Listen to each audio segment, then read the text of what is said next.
இன்றைய நேர்காணலில் நம்மோடு இணைந்திருக்கிறார் காங்கிரஸ் கட்சியை சேர்ந்த ஆனந்த் சீனிவாசன் அவர்கள். வணக்கம் சார். வணக்கம். மார்ச் 5ஆம் தேதி அனைத்து கட்சி கூட்டம்லாம் கூட்டியிருக்காங்க. தொகுதி மறுசீரமைப்பு அப்படின்னு சொல்லி ஒரு காரணத்துக்காக இன்னைக்கு திமுக கூட்டணி கட்சி இல்லாமல் மற்ற கட்சிகளும் வந்திருக்காங்க. சொல்லாத ஒரு விஷயத்த ஒரு ராங்கான ஒரு ப்ரொபகண்டாவோட இன்னைக்கு அனைத்து கட்சி கூட்டம் நடந்திருக்கு அப்படின்னு சொல்லி அண்ணாமலை சொல்கிறாரு. அண்ணாமலை நீங்கள் தான் சீரியஸாக எடுத்துக்கணும். அண்ணாமலையை சீரியஸாக எடுத்துக்கல. என்றைக்கு அவர் சாட்டையை வச்சு அடிச்சுக்கிறனாரோ அன்னிலேருந்து ஒரு சீரியஸ் பிளேயராகவே நம்ம அண்ணாமலையை கன்சிடர் பண்ணக்கூடாது. இதை பற்றி நான் ஒரு 3 வருஷத்துக்கு முன்னாடி 2 பேட்டி கொடுத்துருக்கேன். இதெல்லாம் வரும் அப்படின்னு. அது ஒன்றுத்தில் பிபிசிலேயே கொடுத்துருக்கேன். 2001-2 அடுத்த 25 வருஷத்துக்கு இதை பற்றி பேச வேண்டாம்னு தள்ளி வச்சிட்டாங்க. ஸோ 1972 இது தீர்வு காணாத விஷயம். அதனால் இப்போ இவங்க தீர்வு காண போகிறதில்ல. அதனால் இதில் அவர் இப்போ அதை பேசியிருக்கவே வேண்டாம். பட் இதை நான் எப்போ முதல் வாட்டி பேசணும்போது, எப்போ லோக்சபாவில் அவர் 788 சீட்டுக்கு அரேஞ்ச்மெண்ட் பண்ணாரோ அன்றைக்கே இதை நான் பேச ஆரம்பிச்சிட்டேன். இந்த பில்டிங் பிளான் எல்லாம் வரைச்சே நான் சொன்னேன் 788 சீட்டுன்னும் போது முன்னாடியே டிசைட் பண்ணிட்டாங்க 788 சீட்டு வைக்க போகிறோம். அந்த சீட்டு ஏங்கிறத இன்றைக்கி வரைக்கும் சொல்லலை. அந்த 788ங்கிற நம்பர் எப்படி வந்ததுன்னு 1971 இன்றைக்கி வரைக்கும் நம்ம பாப்புலேஷன் ஆல்மோஸ்ட் டபுள் ஆகிருக்கும். ஸோ நீங்கள் டபுள்னு சொல்லியிருந்தா கூட அர்த்தம் இருக்குது. ஆல்ரெடி ஒரு பிஜேபி ஒரு ஃபார்முலா போட்டுட்டு அந்த ஃபார்முலாவுக்கு இதை ஃபிக்ஸ் பண்ண பார்க்குறாங்களே தவிர, இல்லாட்டா கரெக்டாக 540 சீட்டு தான் வச்சுருக்கணும். 544 சீட்டு தான் இருந்திருக்கணும். சீட்டு போட்டப்புறம் தான் அந்த எக்ஸ்ட்ராக்கு நீங்கள் சீட்டு என்ன பண்ண போகிறீங்கன்னு பார்க்கணும். அது என்னது அந்த 788 சீட்டு? அதுங்கிறதுக்கு பதில் தான் இது. தென் மாநிலங்கள் பஞ்சாப், ஹரியானா இது மாதிரி ஊரெல்லாம் பாப்புலேஷனை குறைச்சிருக்காங்க. எஸ்பெஷலி பஞ்சாபில் டெஃபினட்டாக பாப்புலேஷன் குறைஞ்சிருக்குது. ஹரியானாவெலாம் குறையில, பஞ்சாபில் குறைஞ்சிருக்கு. பஞ்சாபு இது மாதிரி ஊர்லெல்லாம் சீட்டை இன்னும் கம்மி பண்ணுறத ஏற்றுக்கவே மாட்டாங்க. வெறும் ஜனத்தொகையை வச்சு நம்மளால் பார்லிமெண்ட் சீட்டை டிசைட் பண்ண முடியுமானா பார்லிமெண்ட் சீட்டை டிசைட் பண்ண முடியாது. 2026க்குள்ளே இதை தீர்மானிக்கணும் அப்படின்னு சொல்லி பாஜக அரசு முடிவு பண்ணியிருக்கிறதாக ஒரு செய்திகள் வந்துட்டுருக்கு. ஆல்ரெடி நீங்கள் சொன்ன மாதிரி 2001 அவங்க டிசைட் பண்ணுறாங்க. 25 வருஷத்துக்கு அப்புறம் முடியும். அது எல்லா கட்சியும் சேர்ந்து தான் டிசைட் பண்ணுறாங்க. 2001 அப்போ 2004 காங்கிரஸ் திறந்துருக்கணும். அது 2001 எல்லாருமே சேர்ந்து தான் இது 2026 வரைக்கும் இதை பற்றி பேச வேணாம்னு சொல்லிட்டாங்க. இப்போ ஆல்ரெடி நார்த்து சவுத்துக்கும் இருக்கிற டிவைடு ரொம்ப ஜாஸ்தி இருக்குது. அதனால் ஆல்ரெடி சவுத்தில் இருக்கிற எல்லா ஸ்டேட்டுமே என்ன ஃபீல் பண்ணுறாங்கன்னா, நார்த்து அன்டியூவாக டேக்ஸஸோட அட்வான்டேஜ், தட் இஸ் இங்கே சம்பாதிச்சு வரி பணத்தை நம்ம நார்த்துக்கு கொடுக்குறோம், எங்களுக்கு உரிய வரி பணம் வரலை அப்படின்னு அவங்க நினைக்கிறாங்க. இதில் சவுத்துலேருந்து அந்த கமிஷனில் கூட சவுத்துலேருந்து ஒரு பெரிய மெம்பர் ரெப்ரசன்டேஷன் நம்மளுக்கு கிடையாது இந்த ஃபைனான்ஸ் கமிஷனில். அதில் ஸ்டேட்டோட ஷேரை 42லேருந்து 41 ஆக்கணும்னு பேசுகிறாங்க. அப்போ இது என்னென்னா இப்போ ஆங்கிலேய ரூல் மாதிரி வட இந்தியா தென் இந்தியாவை காலனைஸ் பண்ணுற மாதிரி ஆகிடுமோ அப்படிங்கிற பயம் கேரளா, தமிழ்நாடு, கர்நாடகா, தெலுங்கானா, ஆந்திராவுக்கு வரத்துக்கு வாய்ப்பு இருக்குது. இன்னும் கல்யாணமே ஆகலை, அதுக்குள்ளே பிள்ளைக்கு பேர் வைக்க ஆரம்பிச்சிட்டாங்க. இன்னும் பிஜேபி அரசாங்கம் இது சம்பந்தமாக ஒரு கிளியரான ஒரு கிளாரிட்டியான பதிலே என்றைக்கு அவங்க கிளாரிட்டியாக பேசியிருக்காங்க? ஒரு 10 வருஷத்துக்கு இது வரைக்கும் 1931 10 வருஷத்துக்கு ஒரு வாட்டி சென்சஸ் நடத்தியிருக்காங்க. ரைட்டா? சென்சஸ் ஒரு வருஷம் டிலே பண்ணியிருக்கணும். இது கோவிடுக்காக 2 வருஷம் டிலே பண்ணியிருக்கணும். 2023 ஆரம்பிச்சு இன்றைக்கி சென்சஸை முடிச்சிருக்கணும்ல. ஒரு வருஷம் சென்சஸ்ங்கிறீங்க. சென்சஸுக்கு இந்த பட்ஜெட்லேயுமே சென்சஸுக்கு தேவைப்பட்ட பணத்தை நீங்கள் ஒதுக்கலை. அதுக்கப்புறம் என்ன சொல்லியிருக்கீங்க? ராஜ்யசபாவில் பில்லு காங்கிரஸ் கட்சியே பாஸ் பண்ணிடுச்சு, லேடிஸுக்கு சீட்டு ஒதுக்குறோன்னு. நீங்கள் இதுலேயும் லோக்சபாலையும் பாஸ் பண்ணியிருக்கிறீங்க. இப்போ எனக்கு என்ன தெரியணும்னா, என்ன சிஸ்டம் என்ன ஏதுன்னு உட்காந்து நீங்கள் ஒரு கமிஷன் வச்சா தானே பேச முடியும். ஒரு இடத்துல பாப்புலேஷன் சர்வே நடக்கணும், இன்னொரு இடத்துல இப்போ ஒரு 4 மாநிலம் என்ன சொல்லுதுன்னா வெறும் பாப்புலேஷனை வச்சு நாங்கள் ஒத்துக்க மாட்டோம்னு சொல்லிட்டாங்க. தமிழ்நாடு சொல்லிடுச்சு, நேற்று கர்நாடகா சொல்லிடுச்சு, கூடிய சீக்கிரம் கேரளாவும் தெலுங்கானாவும் சொல்லிட்டோம். அப்போ பாப்புலேஷன் இல்லைன்னா மற்ற என்னெல்லாம் ஃபேக்டர்ஸ் வச்சுக்க போகிறீங்கிறத யார் டிசைட் பண்ண முடியும்? கான்ஸ்டியூஷனில் எல்லோரும் இருந்தாங்க. ரைட்டா? ஆக்சுவலி எலெக்ஷன் தோற்ற அம்பேத்கரையும் கூப்பிட்டு வச்சு பேசி கான்ஸ்டியூஷன் கமிட்டிக்கே டிராஃப்டிங் கமிட்டிக்கே தலைவராக போட்டாங்க. இப்போ இது பிஜேபி கட்சி இல்லை. இது அடுத்த 100 வருஷத்துக்கு நம்மளோட தலையெழுத்தை மாற்ற போகிறது. அதுக்கு நீங்கள் எல்லாரையும் கூப்பிட்டு வச்சு படித்தவங்களாம் வச்சு உட்காத்தி வச்சு ஒரு கமிஷன் ஃபார்ம் பண்ணி இதை பற்றி என்ன நினைக்கிறீங்கன்னு ஒரு ரிப்போர்ட் கொடுங்கன்னு சொன்னால் கூட அர்த்தம் இருக்குது. நீங்கள் உங்களுக்கு வேணுங்கிற ஆளை வச்சு இப்போ 1 நேஷன் 1 எலெக்ஷன் உங்களுக்கு வேணுங்கிற ஆளுங்களாக போட்டுக்கிட்டு நீங்களே ஒரு ரிப்போர்ட் எழுதுறீங்க. ஸோ நீங்கள் இப்போ வந்து எலெக்ஷன் கமிஷனோட செலெக்ஷனில் நீங்களே ரூல்ஸை மாற்றிக்கிட்டீங்க. சீஃப் ஜஸ்டிஸ் இல்லாமல் ஹோம் மினிஸ்டரை சேர்த்துக்கிட்டீங்க. அதுவும் எந்த மினிஸ்டர் பிரதமர் நினைக்கிறாரோ அவரை சேர்த்துக்கிட்டீங்க. ராகுல் காந்தி என்ன சொல்கிறாரு, டிசன்ட் நோட் கொடுக்குறாரு. சுப்ரீம் கோர்ட் டிசைட் பண்ணிட்டா அதுக்கப்புறம் நம்ம அப்பாயிண்ட் பண்ணலான்னு. அது கூட நீங்கள் மதிக்கலை. அப்போ நீங்கள் என்ன இது என்ன மன்னராட்சியா?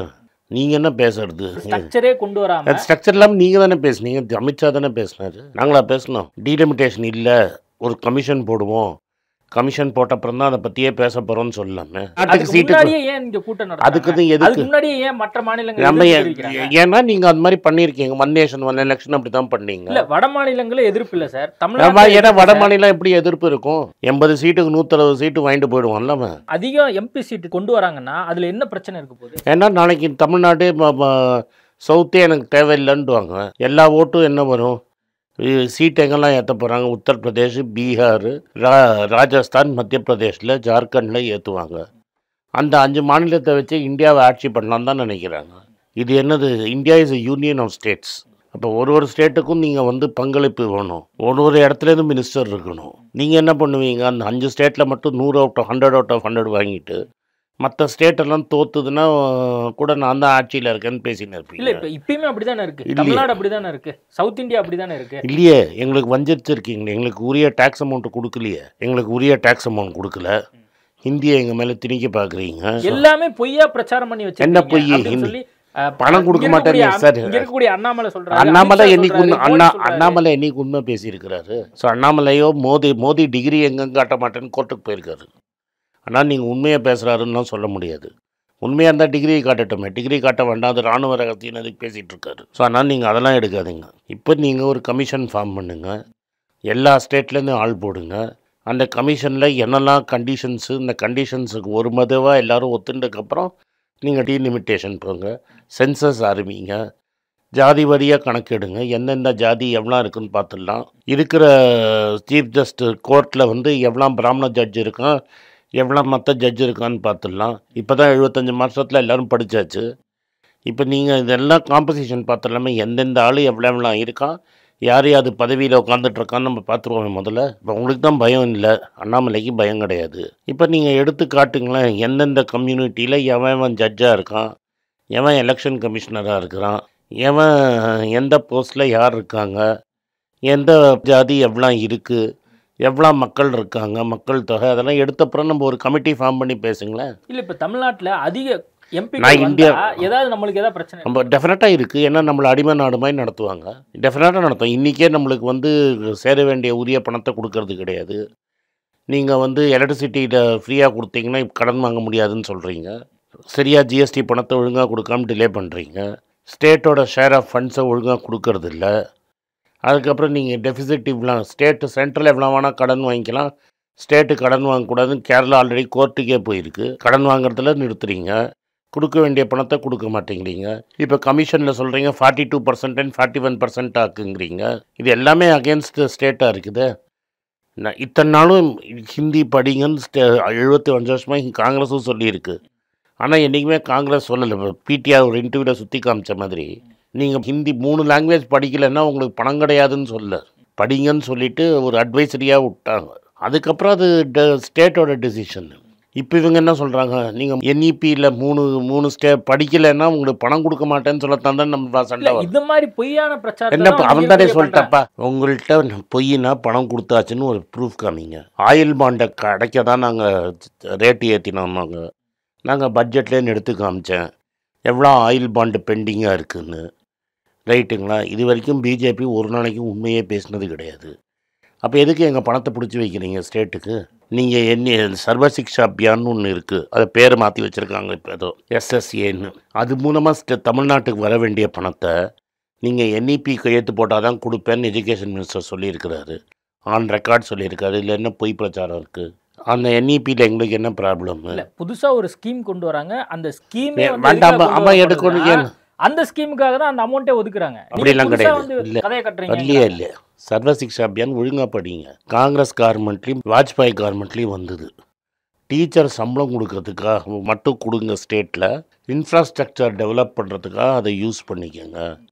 ஸ்கூலோட இன்ஃப்ராஸ்ட்ரக்சர் நீங்கள் கிராமத்துக்கு போனீங்கன்னா ஒரு பென்சிலில் 2 குழந்தைங்களும் உட்காந்த மாதிரி ஒரு லோகோ இருக்கும். அந்த லோகோவை போட்டு ஸ்கூல் கட்டத்துக்காக கலெக்ட் பண்ண வேண்டிய ஃபண்ட்ஸ் அது. ஹிந்தி படிக்கிறதுக்காக இப்போ அவங்க கலெக்ட் பண்ணல. இது வந்து ஒரு சர்சார்ஜ். அந்த சர்சார்ஜ்லேருந்து ஒரு ஸ்டேட்டுக்கும் நீங்கள் பங்கு கொடுக்கணும். அவன் ஸ்கூல் இன்ஃப்ராஸ்ட்ரக்சர் கட்டணும். இது 30 வருஷமாக ஆல்ரெடி இருக்குது. அந்த பணத்தை எடுத்து வச்சுக்கிட்டு நீ ஹிந்தி படித்தா தான் பணம் கொடுப்பேன்னு சொன்னால், அப்போ இப்போ என்ன சொல்கிறீங்க? நாங்கள் ஹிந்தின்னு சொல்ல, நீங்கள் எந்த பாஷை வேணால் படிக்கணும். நான் எதுக்கு என் 3 பாஷை படிக்கணும்? எனக்கு தமிழ் தெரியும், எனக்கு இங்கிலீஷ் தெரியும், நான் படிச்சுக்கிறேன். ஹிந்தி படிக்கணும்னு நீங்கள் என்ன, நான் போய் ஹிந்தி நார்த் இந்தியாவில் பிழைக்கணுன்னா நான் ஹிந்தி படிச்சுட்டு போகிறேன். 3 மாதத்தில் படிக்க போகிறேன். இல்லாட்டா எனக்கு இஷ்டம் இல்லை, நான் படிக்கலை. அப்போ நான் என்ன கேட்குறேன், பீகாரில் எப்படின்னா ஸ்கூலில் தமிழ் சொல்லி கொடுத்துருக்கீங்க, இல்லை தெலுங்கு சொல்லி கொடுத்தீங்களா, இல்லை கன்னடா சொல்லி கொடுத்துருக்கீங்களா? நாங்கள் தான் இந்த ஹிந்தியை படிக்கணும்னு என்ன அவசியம்? நீங்கள் ஹிந்தி படின்னு அறிவுரை சொல்லுங்கள். வேணுமா வேண்டாமான்னு டிசைட் பண்ண வேண்டியது ஸ்டூடெண்ட். அதை தான் நம்மளும் சொல்கிறோம். கம்பல்சரி ஆக்காதீங்க. ஹிந்தி படிக்கக்கூடாதுன்னு தமிழ்நாடு கவர்மெண்ட் என்றைக்குமே சொல்ல. பசங்க என்ன டிசைட் பண்ணுறாங்களோ படிச்சுட்டு போட்டோன்னு. இல்லை, அதான் 3வது மொழி கொண்டு வந்துட்டா அது ஹிந்தி ஆயிரும். அதனால அப்போ ஹிந்தி தானே வந்து வேண்டாம். அதுதான் தமிழ்நாடு அப்படி இல்லை, கரெக்டு. ஏன்னா இப்போ நான் ஸ்கூலில் கொண்டு போய் விட்டேன்னா எனக்கு எல்லாம் ஹிந்தி டீச்சர் தான் இருப்பான். எனக்கு தெலுங்கு டீச்சர் இருப்பான், அசாம் டீச்சர் வருவான். எந்த ப்ரைவேட் ஸ்கூல்ஸ் 2 பேர் இப்போ ஸ்கூலில் 10 பேர் இருக்கான், 4 பேர் ஹிந்தி படிக்கிறான், 3 பேர் தெலுங்கு படிக்கிறேங்கிறான், 2 பேர் மலையாளம், ஒருத்தன் அசாமீஸ் படிக்கிறேங்கிறான். அவங்களாம் டீச்சர் வைக்க முடியுமா? அப்படின்னா நீங்கள் வேறு வழி இல்லாமல் ஹிந்தியை திணிக்கிறதுக்கு தான் இந்த ரூட்டு போடுறீங்க. எதுக்கு கேட்டா அதை கொண்டு வர்றதுக்கான மாணவர் கேட்கலையே. சொல்லி மாணவர் என்ன கேட்குறான்? நீ அதுக்கு காசு இருக்கிறதுக்கே நீ காசு கொடுக்கல, அதுக்கப்புறம் நீ கொண்டு வருவேன்னு நீங்கள் எங்கே காசை கொடுத்தியா? இது வரைக்கும் கொடுக்க வேண்டிய பணத்தை கொடுக்கலையே. அந்த ரயில்வே கொடுக்கறதுக்கு, அந்த மெட்ரோ கொடுக்கறதுக்கே எவ்வளோ விரல விட்டு ஆட்டினீங்க.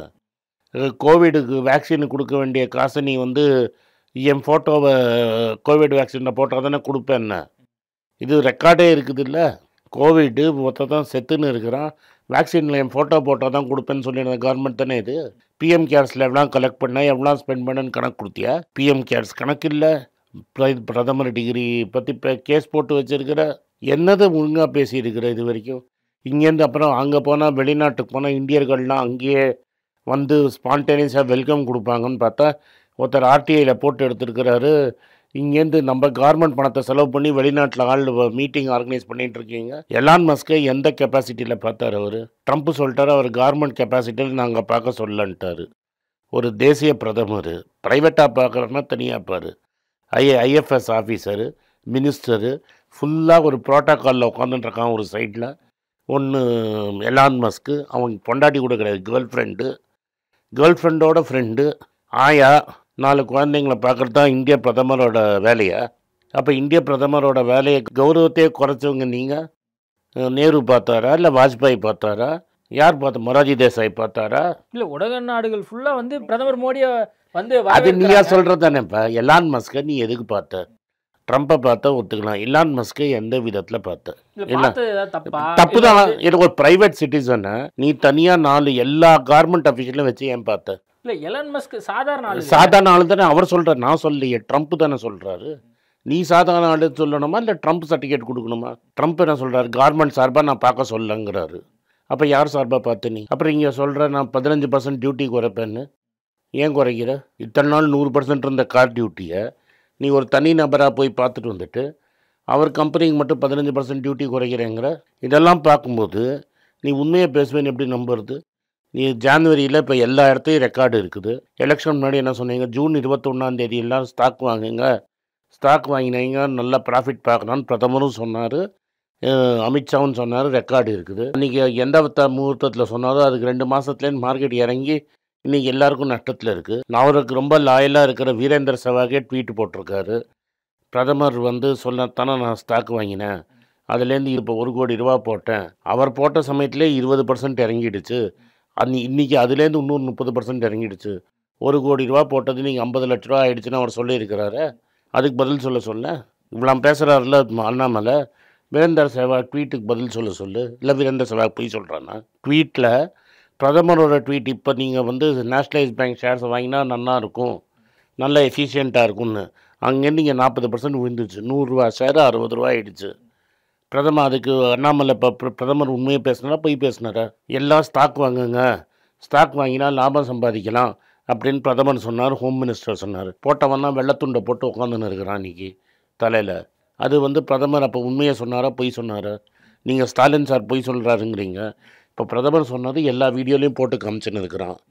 ஸ்டாக்கெல்லாம் வாங்குங்கன்னு எலெக்ஷன் கேம்பெயின் போது சொல்லியிருக்கிறாரு. இப்போ அதோட மோசமாக போயிடுச்சு மார்க்கெட்டு, கோவிட் லெவலுக்கு போயிடுச்சுங்கிறாங்க. இப்போ இதுக்கு யார் பொறுப்பு? பிரதமர் உண்மையை சொன்னாரா பொய் சொன்னாரா? ஆதாரபூர்வமாக தான் சொல்லியிருக்கேன். வீரேந்திர சேவாக் சொல்லிட்டார்ல. வீரேந்திர சேவாக் சொல்லிட்டார்ல. என்ன சொன்னார்? நீங்கள் என்ன கேட்குறீங்க? அண்ணாமலை என்ன சொன்னார்? நாங்கள் பொய் பேசுகிறோன்னு. வீரேந்திர சேவாக் வச்சு நீங்களே சொல்லிட்டீங்க அவர் சொல்லிட்டார் இல்லைன்னு. டிவியில் இருக்குது, ஷேர் வாங்கு லாபம் சம்பாதிக்கணும்னு பிரதமரும் சொல்லியிருக்கிறாரு, அமித்ஷாவும் சொல்லியிருக்கிறாரு. இன்றைக்கி நிதர்சனம் உண்மை, எல்லாரும் வாங்கினவெல்லாம் நட்டத்தில் இருக்கான்னு. ரைட்டா? ஷேர் மார்க்கெட்ல ஏதாவது ஒன்று குறைஞ்சதுன்னா பிரதமர் மோடி தான் காரணம். அப்போ நீ வாங்கு லாபம்னு எதுக்கு சொன்னேன்? இதுக்கு முன்னாடி இது வரைக்கும் இதுக்கு முன்னாடி எவ்வளோ பிரதமர் இருந்திருக்காங்க? எவ்வளோ பிரதமர் இருந்திருக்கு? 10க்கு மேலே பிரதமர் இருந்திருப்பாங்களா? எந்த பிரதமராவது இது மாதிரி பேசியிருக்கிறாரா? எந்த பிரதமராவது இது மாதிரி பங்குச்சந்தையில் காசு வாங்குங்க, சம்பாதிக்கலாம், குதிரை பேரத்தில் போடுங்க, காசு சம்பாதிக்கலாம்னு சொன்னாங்களா? சொன்னாங்களா? காமிங்க, நான் பார்க்குறேன். நீங்கள் தான் பொய்ன்னு நான் பேசலை, நீங்கள் சொன்னீங்க. இப்போ நான் உங்களுக்கு ப்ரூவ் பண்ணிட்டேன். யார் இன்னும் ரொம்ப டீசெண்டாக பேசணும்னா இல்லை, அவர் கணக்கு தெரியாமல் சொல்லிட்டாரு. அப்போ அவர் கணக்கு தெரியாதுன்னு ஒத்துக்கிறாரா அண்ணாமலை? அண்ணாமலை சொல்கிறாரா பிரதமர் மோடிக்கு கணக்கு தெரியாது அப்படின்னு சங்கர் சொல்கிறார். அண்ணாமலை ஒத்துக்கொள்கிறார் பிரதமர் மோடிக்கு. கண்டிஷனே அப்படி இல்லையே, நீ தானே சொல்கிற. ரெக்கார்டு இருக்குது, என்டிடிவியில் சொல்லியிருக்கிறாரு. என்டிடிவி அவர் நண்பர் அதானி கம்பெனி. நான் வேணா அவனை போட்டு காட்டுறேன். அப்போ உண்மைக்கு புறம்பாக பேசுறது பிஜேபி ஆளுங்களுக்கு. உண்மைக்கு மார்க்கெட் இறங்கிடுச்சா? லாபம் இல்லைல்ல, மக்களுக்கு நட்டம் தானே. அப்போ அது உண்மைக்கு புறம்பாக தானே பிரதமர் பேசியிருக்கிறாரு. அப்போ உண்மைக்கு புறம்பாக பேசுகிறது பொய் தானே. அப்போ யார் பேசினாங்க? இது மாதிரி ஸ்டாலின் ஒரு இடத்துல பொய் சொன்னார்னு எனக்கு ப்ரூவ் பண்ணுங்க, டிவியில் காட்டுங்க. ஸ்டாலின் இது மாதிரி ஸ்டாலின் சார் இது மாதிரி பேசியிருக்கிறாரு, பிடிஆர் இது மாதிரி பேசியிருக்கிறாரு, ஃபைனான்ஸ் மினிஸ்டர் தமிழ்நாடுல இப்படி பேசியிருக்கிறார், தென்னரசு பேசினா நம்ம இன்னொரு பெரிய விவாதத்துக்கு இருங்க சார். நீங்கள் அவங்க வந்து டிவியில் சொல்லுங்க. அது இப்போ டிகிரியே காட்ட மாட்டேங்கிறீங்க. ஸ்டாக் மார்க்கெட் விஷயத்தில் உண்மைக்கு புறம்பாக பேசியிருக்கிறார். எலான் மஸ்கை ஏன் பார்த்தேன்னு சொல்ல மாட்டேங்கிற. இதுக்கெல்லாம் பதில் சொல்லிட்டு வா, அதுக்கப்புறம் நாங்கள் இதுக்கு பதில் சொல்கிறோம். இவ்வளோ நீங்கள் பொய்ங்கிற வார்த்தையை அண்ணாமலை சொன்னதுனால 3 விஷயம் சொல்கிறேன். டிகிரி காட்ட மாட்டேங்கிற, எலான் மஸ்கை ஏன் பார்த்தேன்னு சொல்ல மாட்டேங்கிற, ஸ்டாக் மார்க்கெட்டில் ஏன் ரெக்கமெண்ட் பண்ணேன்னு சொல்லலை, வீரேந்திர சேவாக்கு ட்வீட்டுக்கு இது வரைக்கும் பதில் சொல்லலை. கரெக்டாக? இதுக்கெல்லாம் சொல்லுங்கள். அதுக்கு இதெல்லாம் வந்து உண்மைக்கு புறம்பாக நடந்த விஷயங்களை நான் அடுக்கின்றே வந்திருக்கிறேன். ரைட்டா? அதுக்கப்புறம் அத்வானி மேலே அங்கே கேஸ் இருக்குது. அமெரிக்கா கவர்மெண்ட் அஃபிஷியலாக கேட்டுடுச்சு இவர் போயிட்டு வந்தப்புறம். இவர் மேலே வாரண்ட்டு வைக்கிறதுக்கு, பிடி வாரண்ட் கொடுக்கறதுக்கு எங்களை ஹெல்ப் பண்ணுங்கன்னு சொல்லிட்டாங்க. ரைட்டா? அப்புறம் கேட்டால் அது பர்சனல் மேட்டருங்கிறாரு. அது எப்படிங்க? ஒரு ஆள் தப்பு பண்ணியிருக்கான், வாரண்ட்டு சர்வ் பண்ணுங்கங்கிறாரு. பிரதமர் அது எப்படி பர்சனல் மேட்டருங்கிறாரு? அவர் என்ன குடும்பஸ்தனா, நான் நண்பரா, யார் அவர்? அப்போ ஏன் இது நிஜி மாமலாங்கிறாரு? நிஜி மாமலானா ஹிந்தியில் பர்சனல் மேட்டர்னு பேர். அப்போ அதானி அவரோட பர்சனல் மேட்டர்னு அவரே பேசியிருக்கிறாரு. ஸ்டாக் மார்க்கெட் வாங்குன்னு சொல்லி மக்கள் இன்றைக்கி நட்டத்தில் இருக்கிறாங்க. எலான் மஸ்கை ஏன் பார்த்தேன்னு சொல்லலை. டிகிரிக்கு கோர்ட்டில் கேஸ் போட்டு டிவர் நின்றுட்டுருக்கிறாரு அட்வொகேட் ஜென்ரல். இதெல்லாம் உங்கள் ரெக்கார்டு. எஜுகேஷன் மினிஸ்டர் வந்து நீங்கள் 3 லாங்குவேஜ் பாலிசி இல்லைன்னா நான் காசு கொடுக்க மாட்டேன்னு சொல்கிறாரு. இதெல்லாம் உங்கள் ரெக்கார்டில் வச்சுக்கிட்டு ஸ்டாலின் சார் பொய் பேசுகிறாரு, ரேவந்த் ரெட்டி பொய் பேசுகிறாருன்னு எதுக்கு சொல்கிறீங்க? ஓகே, நம்ம அண்ணாமலைகிட்ட கேட்போம். அண்ணாமலை இதுக்கான பதில். அண்ணாமலை உங்களுக்கு பேட்டி கொடுப்பாரா முதல்ல? இதை நீங்கள் கேட்டால் அவர் பதில் சொல்லுவாரா? சேலஞ்ச் வைக்கிறேன். இங்கே ஷேர் மார்க்கெட்டில் வந்தவங்களெல்லாம் நான் லிஸ்ட்டு போட்டு அவர் வீட்டுக்கு அனுப்புகிறேன். அவர் பாவம் நிறைய ஃப்ரெண்ட்ஸ்லாம் வச்சுருக்கிறார். ராஃபல் வாட்ச் வாங்கி கொடுத்த ஃப்ரெண்ட்ஸ்லாம் வச்சுருக்கிறார். இன்னும் பில்லு கொடுக்குறாரு அவர் பேரில். அந்த ஃப்ரெண்டுகிட்ட சொல்லி எல்லாரையும் செட்டில் பண்ணிட்டு வர பணத்தை. ஓகே, என்ன நடக்குதுன்னு நம்ம பொறுத்துன்னு பார்ப்போம். நாங்கள் காங்கிரஸ். ஸோ காங்கிரஸ் எனக்கு கடைசி வரைக்கும் பார்த்தபோது ஒரு தேசிய கட்சி. நான் தேசியவாதி. நான் திராவிட கட்சியில் இல்லை, நான் தேசியவாதி. தேசிய காங்கிரஸில் இருக்கிறவன். எல்லாருக்கும் சமம்ங்கிறது தான் காங்கிரஸோட. ராகுல் காந்தி இது வரைக்கும் இது சம்மந்தமாக எதுவுமே பேச. அதான் ரேவந்த் ரெட்டி பேசிட்டார், சித்தராமையா பேசிட்டார்ல. மாநிலத்துக்கெல்லாம் நாங்கள் பேசிகிட்டு இருப்பாங்களா? சித்தராமையா காங்கிரஸ்காரர். மாநிலத்துக்கு ஒரு நிலைப்பாடு, தேசியத்துக்கு எங்களுக்கு வரைச்சா நாங்கள் பேசுவோம். நீங்கள் அதுக்கு தான் கமிஷன் போட்டு கூப்பிடுங்க எங்களை பேச. வட மாநிலத்தில் இருக்காரு, அதனால இதை பற்றி பேச. அப்படி இல்லையே, வயநாட்டில் ஜெயிச்சார்ல. இப்போ வயநாட்டில் அவங்க சிஸ்டர் காந்தி குடும்பம், இந்திரா காந்தி சிக்மங்களூருங்கிற ஊரில் ஜெயிச்சாங்க, மேதக்குங்கிற ஊரில் ஜெயிச்சாங்க, பெல்லாரியில் சோனியா காந்தி ஜெயிச்சிருக்கிறாங்க. அதுக்கப்புறம் வயநாட்டில் பிரியங்கா காந்தி, ராகுல் காந்தி. எங்களுக்கு எல்லாமே சமம். நார்த்லேயும் நிற்போம், சவுத்துலேயும் நிற்போம். நாங்கள் மாதிரி பயந்து வெறும் ஹிந்திக்காரன் ஊரில் மட்டும் நின்றுட்டு தென் மாநிலத்தை ஆட்சி செய்ய மாட்டோம். இந்திரா காந்தி சொன்னாங்க 67 நான் என் பணத்து மேலே தான் ஹிந்தியை திணிப்பாங்கன்னு. நாங்கள் சொல்கிறோம் காங்கிரஸ் பணத்து மேலே தான் நீங்கள் ஹிந்தியை திணிக்க முடியும். மக்கள் வேணால் ஹிந்தி படிக்கட்டும், மக்கள் வேணான்னா ஹிந்தி படிக்க வேணாம். ரைட்டா? தமிழ்நாடு மக்கள், சவுத் மக்கள் டெவலப்மெண்ட் ஆகிருக்கு. இன்றைக்கி சாஃப்ட்வேர் கேபிட்டல் நம்ம தான். இன்றைக்கி இந்தியாவுக்கு இவ்வளோ இன்றைக்கி ஃபாரின் எக்ஸ்சேஞ்ச் வருதுன்னா இந்தியானாலும் கேரளானாலையும் தமிழ்நாடுனாலையும் கர்நாடகானாலையும் ஆந்திர பிரதேஷ்னாலையும் தான் வருது. எங்கள்கிட்ட வந்த டாலர்லாம் வச்சு தான் நீங்கள் விற்று இன்றைக்கி ரூபாவை காப்பாற்றிட்டு இருக்கீங்க. நாங்கள் சம்பாதிச்ச டாலரை விற்று தான் நீங்கள் இன்றைக்கி ரூபாவை காப்பாற்றுறீங்க. யார் சம்பாதிச்ச டாலரு? ஹிந்திக்காரன் சம்பாதிச்ச டாலர் அது. யூபியிலன்னு ஒரு சாஃப்ட்வேர் கம்பெனி சொல்லு, பீகார்லேயும் யூபிலையும் எப்படி ஹிந்தி சொல்லித்தராங்கன்னு இருக்குது ஃபேஸ்புக்கில். அதை எடுத்து அண்ணாமலை போட்டு காமிங்க. நிறைய விஷயங்கள் கொடுத்து பேசியிருக்கோம். நேர்காணல் கொடுத்ததுக்கு மிக்க நன்றி. நன்றி. வணக்கம். இது ஆனந்த் ஸ்ரீனிவாசன். இது என்னோட பர்சனல் சேனல். மணி பேச்சுக்கு தனியாக ஒரு சேனல் இருக்குது, அது டெலிகிராஃப் சேனல். இது என்னோட பர்சனல் சேனல். நான் என்ன நினைக்கிறேன், நான் தத்துவ பேச்சை பற்றி என்ன பேசுகிறேன், நான் பொருளாதாரத்தை பற்றி என்ன நினைக்கிறேன், ஜென்ரல் பொருளாதாரத்தை பற்றி நினைக்கிறேன், என் ஐடியாலஜியை பற்றி நான் என்ன நினைக்கிறேன், என்னோட ஃபிலாசபி, என்னோட நம்பிக்கை, ரமண மகரிஷி, சார்லி மங்கர் பற்றிலாம் என்ன நினைக்கிறேன்னு இதில் பேசுவேன். இதில் வீடியோ அப்டேட் அப்பப்போ வரும். நீங்கள் சப்ஸ்கிரைப் பண்ணிங்கன்னா என்ன நீங்கள் பர்சனலாக ஃபாலோ பண்ணுறீங்க. இது மணி பேச்சு இல்லை, இது இன்வெஸ்ட்மெண்ட் இல்லை.